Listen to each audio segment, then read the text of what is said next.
Hey, man. This is the album. This is it. David Bowie and the rise and fall of Ziggy Stardust and the Spiders from Mars.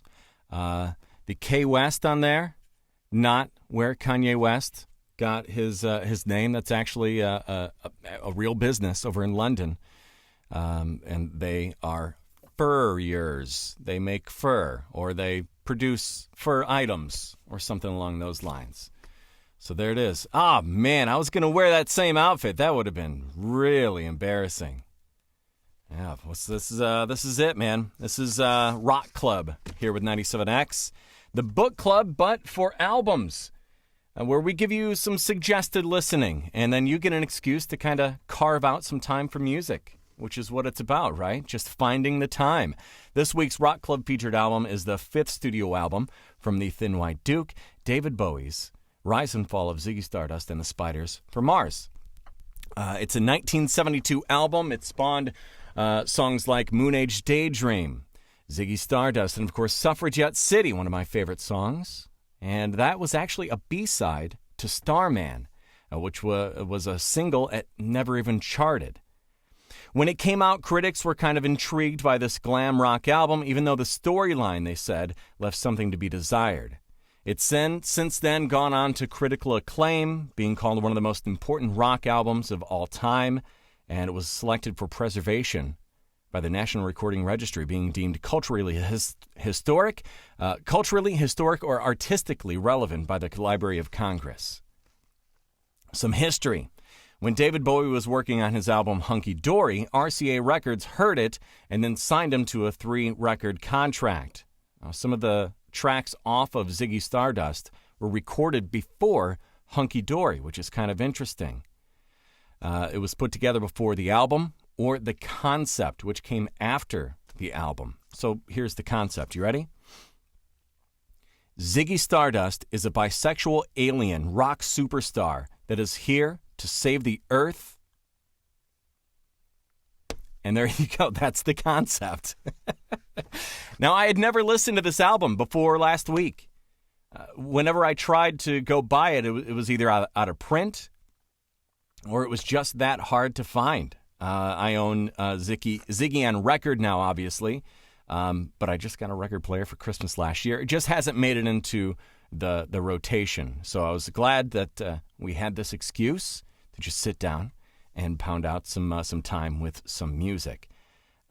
So let's, if you want to, go ahead and post in the comments below some of your thoughts about the record, where you were when you first listened to the record, favorite track, least favorite track, just kind of overall thoughts about this record. I'd love to hear from you. And we've got a couple people already sent in their reviews, so we'll get to those here in just a little bit. So here's what I did.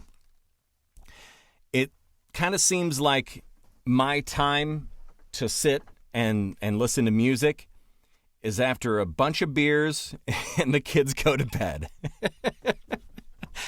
Hey, you got to pick your time, man. And if that's when we do it, that's when we do it. So pound some beers on a Friday or Saturday, put the kids night-night, and then we make it happen, right? So actually, I don't want to brag, but I made it happen twice that night. 2 times, foo, in one night. Yeah, listen to that thing back to front twice. I took the vinyl out of the sleeve, and it's a beat-up album, man. This is actually the album that was in the 97X studios back in the day. So it is beat up, and it probably has some, if you swab this thing, it's got some interesting, you put that baby in a petri dish, and it's going to spawn something. But took it out of the sleeve, and the clicks and the pops that were on the turntable, it wasn't a distraction. It was kind of calming. It was like a campfire. It was like a campfire that was about to be invaded by a bisexual alien. And who hasn't been there, right? So we popped that thing out, and I poured some whiskey, and of course it says on the back of the album, you see that? Is it reversed to you too, or just in mine? I don't know. It says to be played at maximum volume. So I did that to the best of my ability. Kids sleeping, of course, barred that a little bit. The first song, 5 Years. Great tune. It sets up the story a little bit. We've got 5 years left on Earth, some antiquated reverb vocals, but the angst in his voice makes up for it. Passion is better than production, in my opinion. The next song, Soul Love, it feels very old school, kind of rock and rolly, and then it takes a turn. It gets very David Bowie. And the pre-chorus is very cool. Mick Ronson's guitar is so recognizable. Is it a 12-string? He's just kind of chugging on it. He's not playing it. He's not playing it like a normal 12-string. It's not the Birds, you know. He's not plinking away at it. It's this is bisexual alien rock, baby. This is how we're doing it. And another thing, looking at the liner notes, you kind of miss out on that if you're just driving down the road and listening to it in your car, or just kind of willy-nilly putting it on while you're out and about. You're looking at the liner notes, David Bowie plays saxophone. I didn't know that. Next one, Moon Age Daydream, is a very fun, kind of trippy song, and David Bowie doubling his vocals makes a very distinct sound. This is where some of you are going to get a little mad at me. This song in particular reminded me a little bit of Rocky Horror Picture Show. Don't judge me. Do not judge me. I had never listened to this album before, and obviously Rocky Horror Picture Show is very much influenced by Ziggy Stardust. The aliens, the sweet transvestite.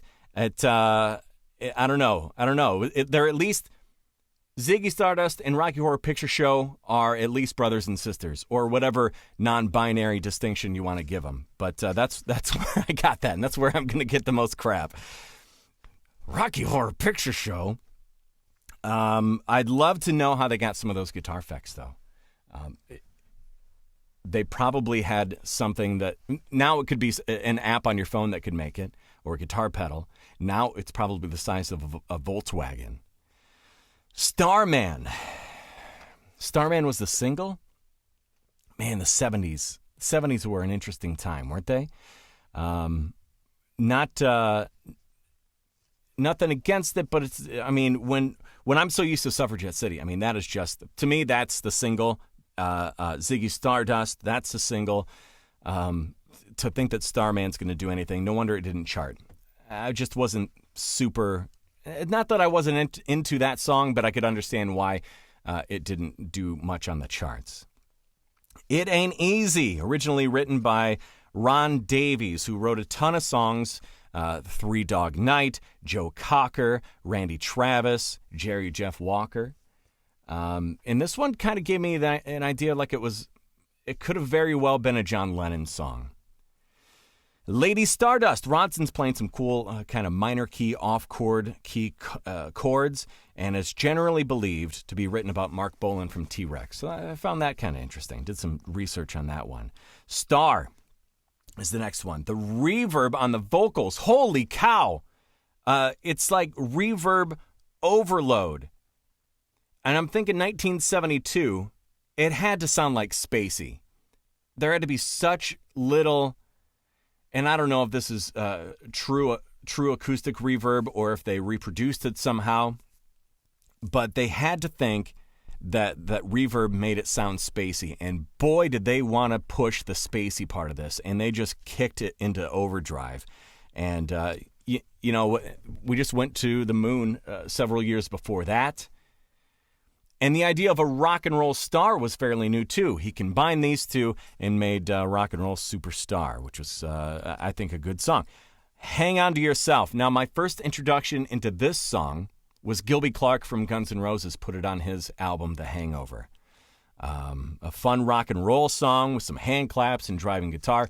My wife said it kind of reminded her of a Ramones tune with that guitar, and I could see where that came about. Ziggy Stardust. The vocals are very interesting on this thing. It almost kind of sounds like a duet. He's doing two different styles of vocals on this thing, and the drums are very cool here. I don't know if he's trying to be weird, but Sgt. Pepper's seems to be an influence in some of the lyrics, throwing some random descriptors and non sequiturs. Suffragette City is such a cool, iconic opening opening riff. Quick sidebar, I was in a Ramones tribute band called Blitzkrieg Brats. We got invited along with a bunch of other local bands to play at the Rocket Theater in Rock Island. And it was really cool. I don't know if they've done it since or anyone has ever done it since, but they picked David Bowie and all of the, there's 5 or 6 different local bands, and they came in and they did 3 or 4 David Bowie songs. Suffragette City was one of them that we did, and Queen Bitch. So this one has a special place in my heart. Shout out to JD, Pauline, Zippy, the other brats. Rock and roll suicide. Dwyer said that if given the right headspace, the right timing, that this could bring a tear to your eye. And I can see why. It's a very, very cool song, very passionate lyrics. Holy cow. When he's screaming at the end, it gave me absolute goosebumps. The horns are perfect on this song, and I really enjoyed that song quite a bit.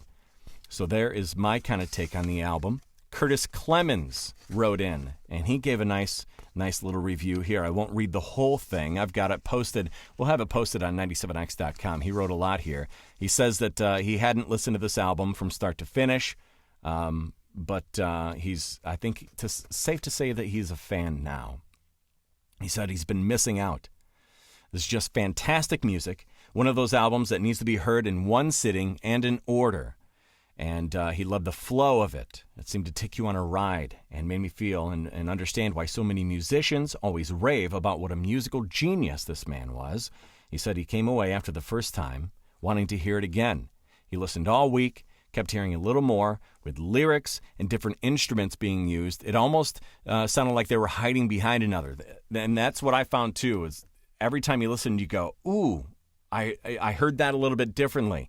I heard this instrument or some different horn parts or piano parts. So that's what I really love about this kind of experiment, is listen to it a couple different times, not just after 12 beers, but sober, and really kind of being able to dig through and listening.